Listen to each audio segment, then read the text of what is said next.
Our special fall issue, the first Red Century, will be out soon. Subscriber Renew Today interview by Doug Henwood in early November. Over 13 million documents from the Bermuda-based law firm Appleby were released to the public. Known as the Paradise Papers, these documents detail a vast effort to shield the wealth of some of the world's richest people from the tax authorities, as well as creditors and estranged family members. This follows the leak last year of the Panama Papers, a similar set of documents revealing how assets are hidden offshore. The use of offshore tax havens is facilitated by wealth managers, who tend to the assets of the ultra-wealthy and ensure they can register their wealth in the optimal offshore locations. Brooke Harrington, a professor at the Copenhagen Business School and author of Capital Without Borders: Wealth Managers and the 1%, spent nearly 8 years studying wealth managers, interviewing dozens of them about their work. In the following interview, which first appeared on Doug Henwood's Behind the News and has been edited and condensed, Harrington explains who is taking advantage of these tax havens, and what the explosion in offshore accounts means for the global economy.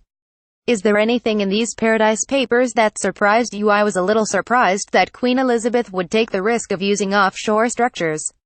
I would have thought that patriotism and duty to country would have precluded that, but it does reinforce my observation since the Panama Papers that above a certain level of wealth, everybody does this.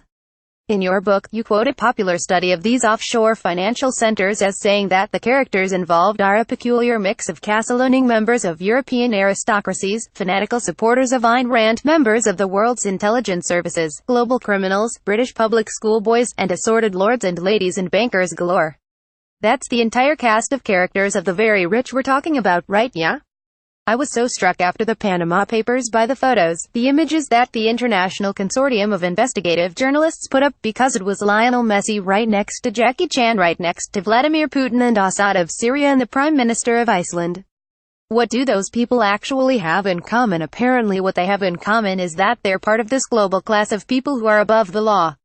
What part of the wealth distribution are we talking about? Where does this start? 99th percentile? Is this the 1%? Is it the 110th of 1%? What's the demographic here? Happily enough, there's just been a new study from some economists, including a guy here in Copenhagen, at Copenhagen University.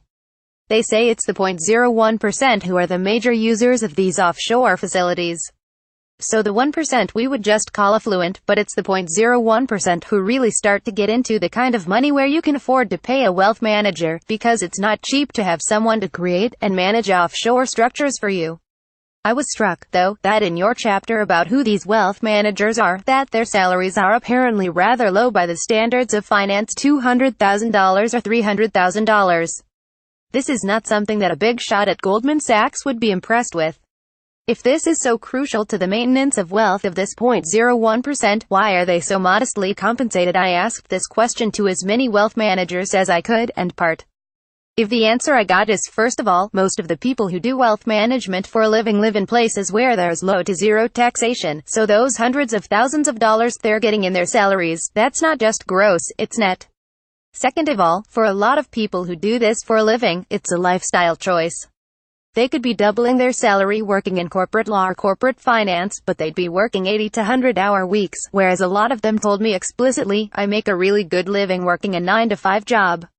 Plus I get taken on private planes. I get taken on vacation and leisure activities with my ultra-wealthy clients.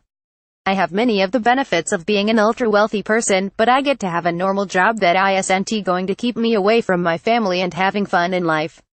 And I get to live in paradise, like the Cayman Islands. But I was also impressed that some bankers look down on these folks because they're not growing money, they're just protecting it. That's right, compliance is very important to wealth managers. I have a hard time explaining this to some of my colleagues in sociology who say, well, of course wealth managers are doing illegal things. And I said, not if they have a brain in their head, and for the most part, they're extremely intelligent people, because what they have to do is very complex technically and also from a socio-emotional intelligence point of view.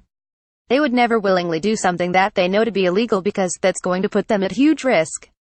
Not just of professional sanctions, but of losing their whole livelihood, because no client wants to get dragged into court. Even if they get off on whatever charges are laid against them, just the fact of being exposed by being charged with something is a disaster, because the whole name of the game is secrecy. And as soon as you get charged with a crime, your name is in the paper and you're faced with potential exposure of all your private financial dealings. That's apocalyptic for many of these people. I would think, too, that they would almost be a matter of professional pride to do all these extravagant things. Why within the law? It is. One of the people I interviewed, when I asked him what he liked best about his job, he said, "I love playing cat and mouse with the law." It's a game for him to spend 247 every day of the year figuring out how to get right up to the edge of legality, but not cross the line. Give us an idea of how these things work. I'm a rich person with, I don't know, $1 billion I want to hide from the authorities, or maybe my creditors, or maybe a part of my family I don't like. What do I do? If you live in, say, continental Europe, you'd probably be introduced by your banker to someone who can manage your affairs offshore. Most of the work that needs to be done would not be legal in continental Europe or the US, at least if you were a passport holder of any of the countries in that region. You'd have to get stuff offshore. In all likelihood, your $1 billion of assets wouldn't be just one thing. They'd be a bunch of different things, like vacation properties, yachts, financial instruments, a family business. And each of those would have to be treated separately because all these tax havens compete with each other to form a little niche. So Switzerland doesn't go head-to-head with the Cayman Islands. Cayman creates its own special niche laws to, say, be the best place to put your family business, whereas, say, the Cook Islands is the place where you might want to put your art collection. It might need to be said for people who don't know, the business itself and the art collection don't literally get migrated to those offshore centers. They're just sort of booked there for legal purposes. It's a little bit weird to think of having stuff booked almost in an imaginary way in an offshore center, but it's perfectly legal to do that. What that gets you is that you can put the asset under the protection of the law that allows you the most freedom to do what you want with that asset. For example, if you want to avoid the United Nations Convention on Trade in certain kinds of very precious and rare art, you'll put your art collection in a Cook Islands trust because then you're sort of immune to that United Nations Convention. You can sell the art. You can rent it out to museums without being constrained by those international laws. You can also reap profits from trading in violation of international trade embargoes, and not get in trouble. You can hide money from relatives that you want to disinherit or divorce without giving them a penny. Certain jurisdictions specialize in allowing wealthy people to do that. The wealth manager would have to have a long conversation with you in which you laid out a lot of very personal information about what your concerns were, what your goals were, and exactly what kinds of assets and liabilities you had.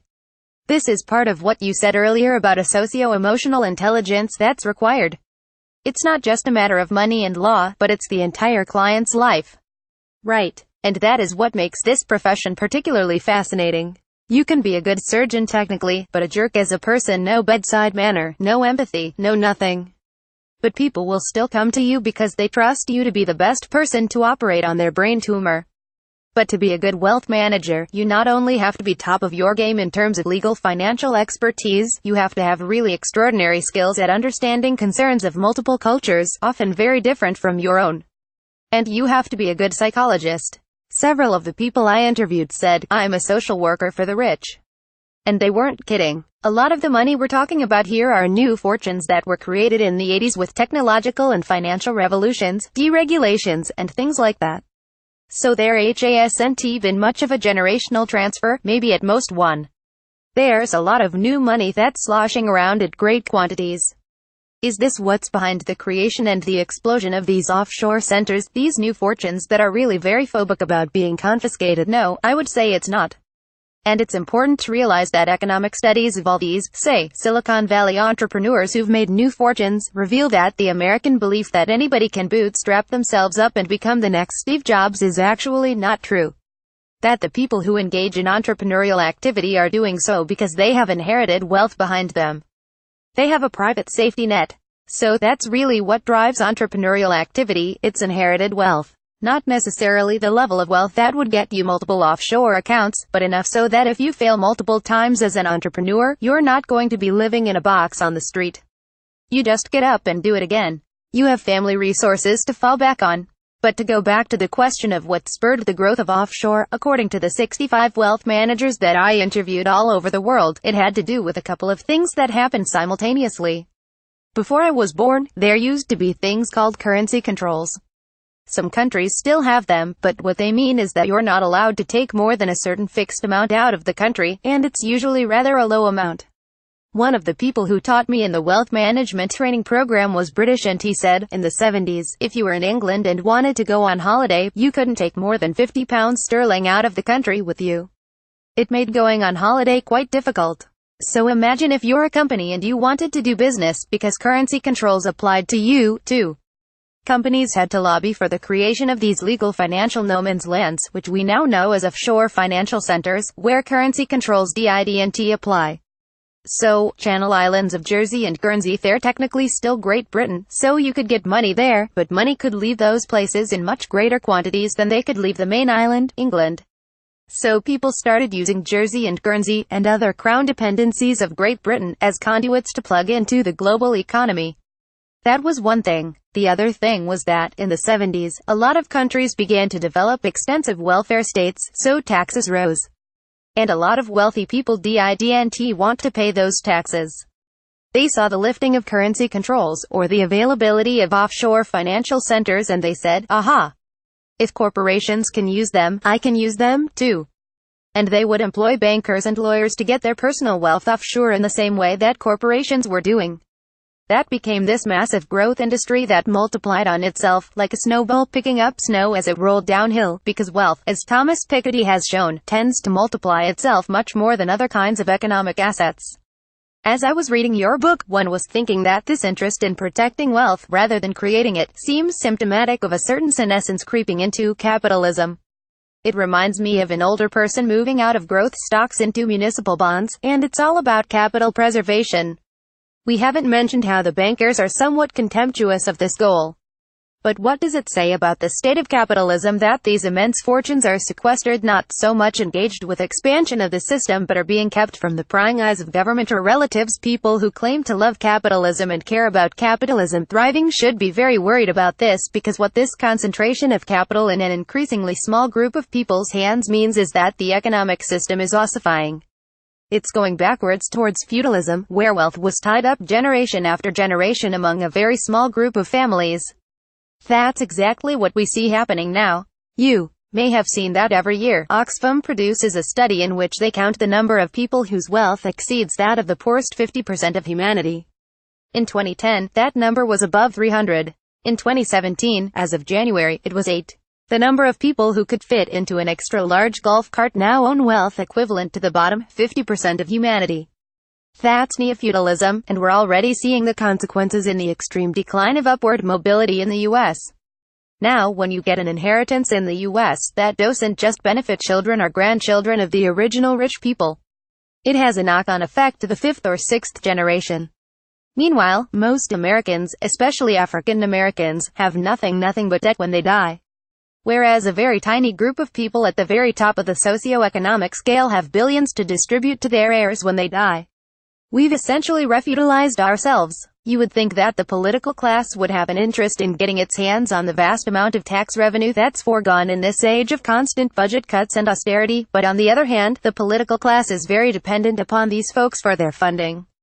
You mentioned, for example, the Pritzker family, with some 2,500 offshore trusts, they're major funders to the Democratic Party, very close to Obama. Is there any way that you can imagine that we can actually get a hand on some of these fortunes, or is it off limits at this point? Well, the pessimistic answer is given by a historian who recently published a book on what has happened in cases of extreme inequality in the past. He said, when other societies have gotten to the point where we find ourselves now, the only thing that has ever turned around this level of inequality, and really redistributed wealth, has been mass death, either through disease or war. I hope it doesn't come to that, but the wealthy people of the world, especially in places like the U.S., know that this cannot go on. There was an article in the New Yorker recently about the boom in business for luxury underground bunkers. So people, billionaires like Peter Thiel, for example, are buying themselves these high-end bomb shelters, where they can survive the coming civil war or apocalypse. It seems very unlikely that would succeed. You can only hide underground for so long, I suppose. In addition, they've got their private jets and they bought passports for places like New Zealand. People don't form escape plans like this without having a pretty good reason, because those things aren't cheap.